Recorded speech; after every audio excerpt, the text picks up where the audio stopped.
Hello everyone, in this video we will study the variations. Variation is termed as the relation between two quantities. If the first quantity is changed, then the second will also change. Types of variations.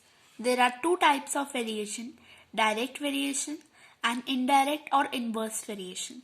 Firstly, talking about the direct variation. In this, there are two quantities that are related in a way that if the first is increasing, then the second will also increase, and if the first is decreasing, then the second will also decrease. For example, the relation between the number of pencils and their cost.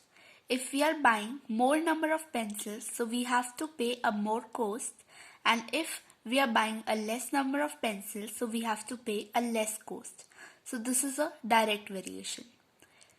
Coming to the inverse variation, in this there are two quantities that are related in a way that if the first quantity is increasing, then the second decreases, and if the first is decreasing, then the second increases.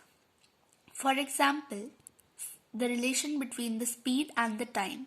If the speed is increased, then it will take less time to cover a particular distance. And if the speed is decreased, then it will take more time to cover a distance. So this is the inverse variation. Solving a direct variation. Distance and time are in a direct variation because a car will take more time to cover a more distance and it will take a less time to cover a less distance. So this is a direct variation. Here it's given that the distance is 60 km and a car is covering it in 2 hours. Now if the distance is 120 km, how much time will it take for a car to cover that distance? We will solve like this. 60 by 20 is equal to 120 by y. Y we have let. 60 into y is equal to 120 into 2. So 60y is 240 and y will be 240 divided by 60. So y is 4. Hence 120 km will be covered in 4 hours. Solving an inverse variation. Suppose there is a certain work and more number of men are doing that, so they will consume less days.